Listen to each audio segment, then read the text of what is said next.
Halo kakak, berhubung ini adalah kisah novel jadi kemungkinan video dan narasi tidak sama, dukung like, komen dan subscribe kakak, semoga bisa terhibur, selamat mendengarkan.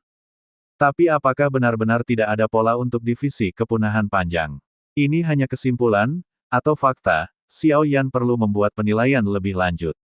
Tentu saja, sangat mungkin jangkrik emas keluar dari cangkangnya dan menyerahkan topeng itu kepada Xiao Yan. Dia mungkin tidak mati, tetapi ingin Xiao Yan menggantikannya. Tapi sekarang Xiao Yan juga berada dalam dilema, dia mengenakan topeng 9 gen, menjadi 9 gen dan memasuki pertemuan milik divisi pemusnahan panjang. Jadi begitu saya mengatakan bahwa, dalam pertemuan ini, ada kepunahan yang panjang, apakah sebelum dia menjadi 9 trier, atau apakah dia berharap bahwa dia akan menjadi 9 gen. Yang pertama masih bisa dimengerti, tetapi jika yang terakhir sedikit menakutkan. Atau apakah selain anti-inflamasi, akan mudah untuk dikesampingkan, dan masih ada 2 divisi pemadam jangka panjang dalam 6 pertemuan yang tersisa.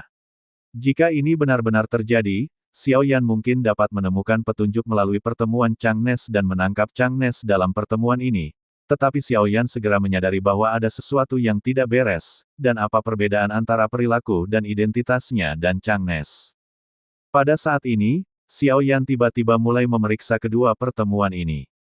Apakah itu konferensi kekacauan yang dia masuki di awal, atau Chang Annihilation yang bergabung setelah mendapatkan topeng 9 trier? Mereka tampaknya tidak memiliki kerugian bagi Xiao Yan, dan mereka bahkan akan memberinya banyak manfaat.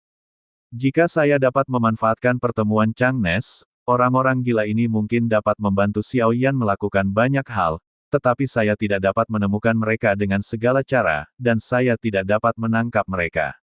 Namun, saya tidak akan menyerah, dan kemudian saya tidak akan dilahirkan lagi. Ada beberapa perselisihan di alam ilahi Suanian Surga Barat, tetapi secara keseluruhan, itu tidak banyak berdampak, tetapi ada banyak orang kuat yang pergi baru-baru ini, dan saya tidak tahu kemana mereka pergi, dan saya tidak tahu alasannya. Sejak awal, San sepertinya tidak terlalu dingin bagi Chang Nes, dan dia tidak memiliki banyak emosi.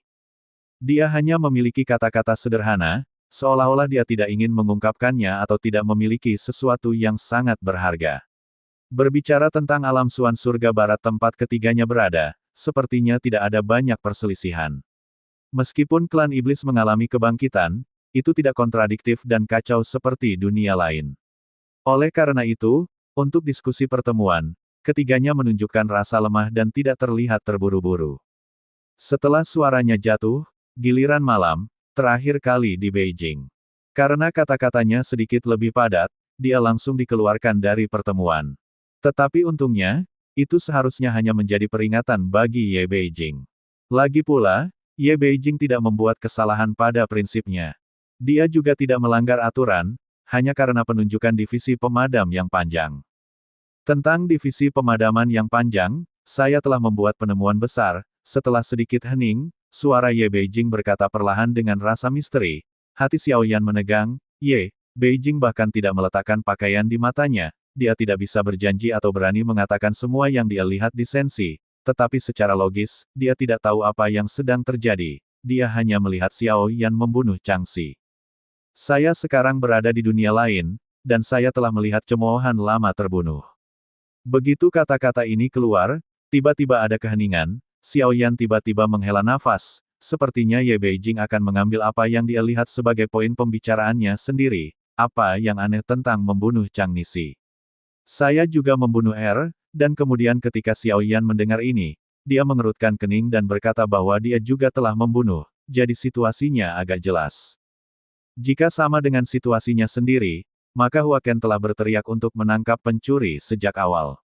Dia adalah Chang Nisi, dan semuanya dapat dilacak, dan Tong Xiaoyan, yang dapat menjelaskannya, masih ingat bahwa Hua Ken mengatakan bahwa dia mengejar Chang Annihilation dan memusnahkannya setelah menjelajahi beberapa dunia, tetapi berpikir bahwa apa yang disebut pengejaran hanyalah Chang Xi yang memerankan Hua Ken, dan akhirnya berpura-pura dibunuh olehnya, dan kemudian membiarkan Hua Ken mendapatkan pemusnahannya, sehingga menjadi Chang Xi.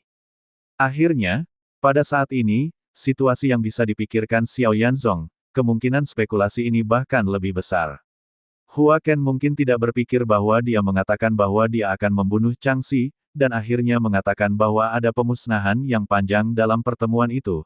Tetapi yang benar-benar membuatnya mengalami perubahan suasana hati adalah Ye Beijing yang mengatakan bahwa dia melihat seseorang membunuh Chang Xi. Hua Ken berpikir bahwa di sini, seharusnya tidak ada yang bisa mati kecuali dia. Ketika Hua Ken bertanya secara retoris, meskipun dia tidak bisa mendengar nada suaranya, dia bisa merasakan perubahan suasana hatinya.